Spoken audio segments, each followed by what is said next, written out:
General Gowon, you've accepted in good faith Colonel Effiong's order to his troops to lay down their arms. Now, is this going to be enough to end the fighting? Are you confident that federal troops will deal gently with the defeated?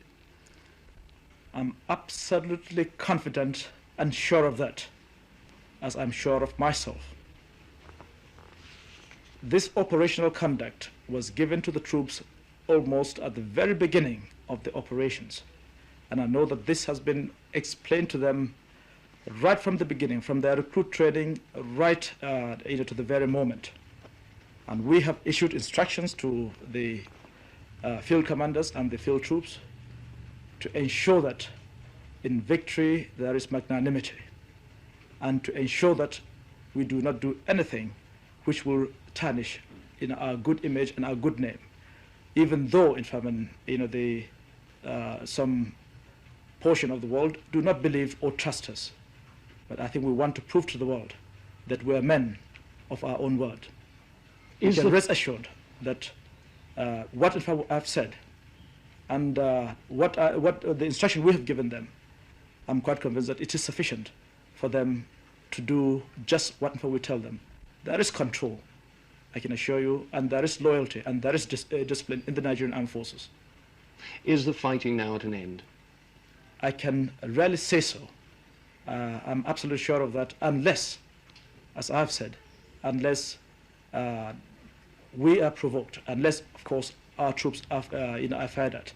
And I'm absolutely convinced they will not fire at anyone, they will not shoot at anybody, unless, in fact, if they are attacked.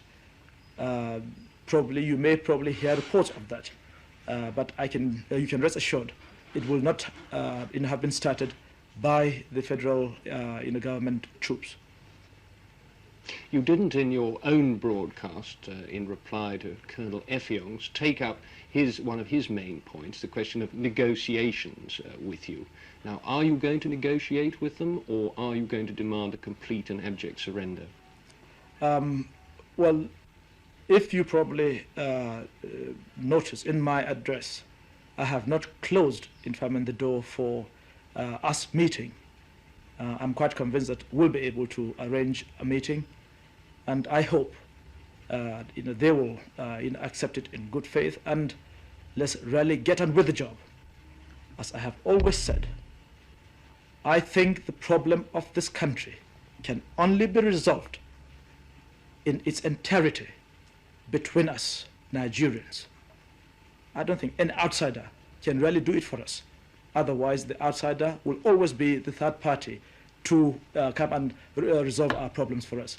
But if we do it ourselves, I'm quite convinced it will be the best way of resolving our problems once and for all.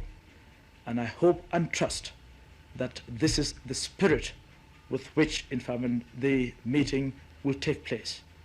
Why do you think Ojukwu left Biafra? Was it because he was a coward? Was it because he felt that he stood in the way of a settlement? Well, your guess is as good as mine.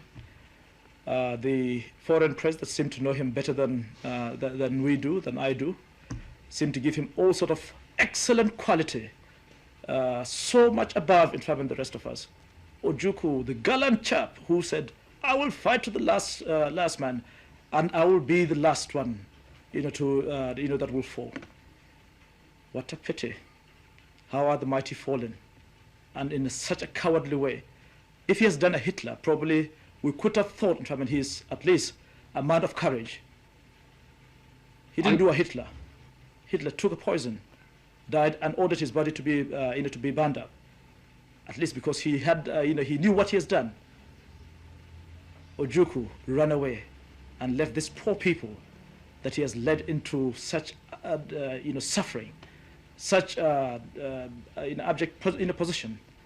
Just left them, and now probably because with the money he has amassed outside, I suppose he will go and live in, in joy and plenty. Well, I hope he will enjoy the rest of his life. I hope his conscience will, will allow him to rest. God knows. If at all, if those who are supporting Ojukwu, allow him to really get away with what he has done to his people, to Nigeria, to Africa, then I think they need to examine their conscience. And honestly, I have got no faith in such people. You've now inherited the responsibility for an untold number of new refugees, many of them starving. Are you going to allow organisations that have been helping Biafra, like Joint Church Aid, to continue flying in supplies under your supervision? As you know me, I always tell what I feel. Are they not the very people that really defied and spit on our face and told us that we can go to hell, we can do our worst, we can shoot down these aircrafts, and that will be the world opinion against us? And they mounted all sort of propaganda, evil propaganda against us. Joint Church Aid and the such, really, they are the ones that help Ojukwu to really continue all this the recalcitrancy. They are the ones that in fact gave Ojukwu the moral support and the financial support to be able to continue killing those people. It is they who have got to examine their conscience. They would not be acceptable to you. Do you really think that Nigerians will really accept such people who have really been party to the lives that we have lost in this country? Let them keep their blood money. Let them keep their blood relief supply, etc. We don't want it. We will do it ourselves. And I want to assure you this. We will do it. Nigerians, this is a challenge to us, and we will do it. You can rest assured that. Now, those people, they might as well rest assured, they can rest and sort of know that we do not want their assistance. We do not want their help. We do not want it. They can keep it. When we told them to do things properly, so that we can really end the suffering of these people, really at much, much earlier on, what did they do? They defied us. Now, as far as I'm concerned, I do not, in fact, wish to have anything to do with them.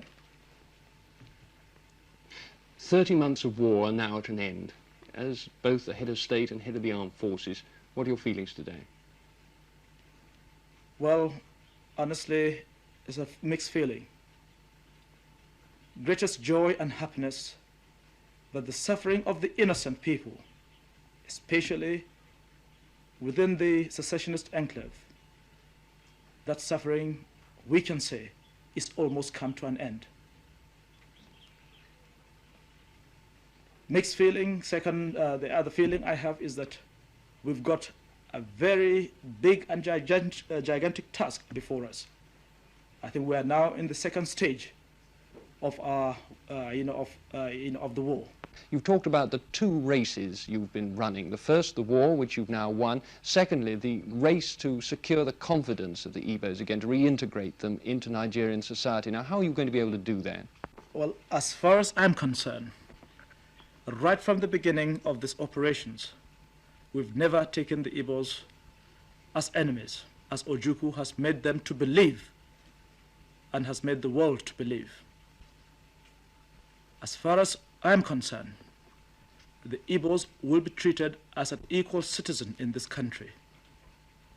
There will be no second-rate citizens in Nigeria unless by their own behavior and performance.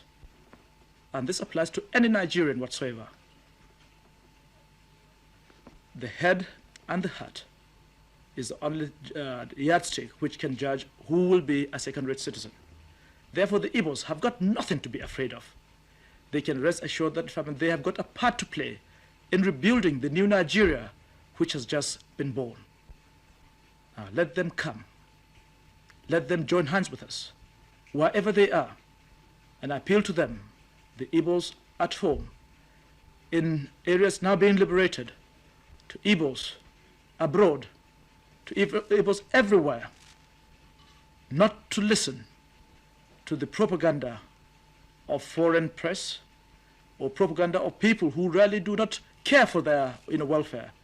The only thing is to sort of see that they continue to resist or to continue to cause trouble and continue to suffer without really bothering about their own fate, except to praise them wishy-washingly. I don't know for what purpose. So the Igbos have got nothing to be afraid as far as we are concerned. Let them come home. Let them return to the fold. I have given them my word of honor. There will be amnesty for anyone who cares to come back. And with that, I'm quite convinced if they're prepared, to play their part, to play, their role properly, I think we can rebuild a new Nigeria where no man will be oppressed. General, you're widely believed, known to be a man without political ambitions yourself. Now the war's over, you've promised in the past to reintroduce civilian government again. If I can ask you a personal question, how do you see the future for yourself now? Well, I'll continue to give my best to the nation until we're able to resolve most of our immediate problems. Problem of winning the heart, reconciliation, and at least to see the reconstruction beginning and going properly. And then I hope if I will be in a position to get the Constituent Assembly, which I have promised to the nation, going, and really everything taking a proper shape.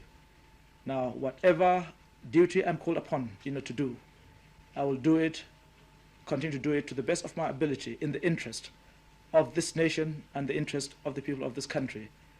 But as far as the political ambition is concerned, I can assure you my, what I have said in the past still stands.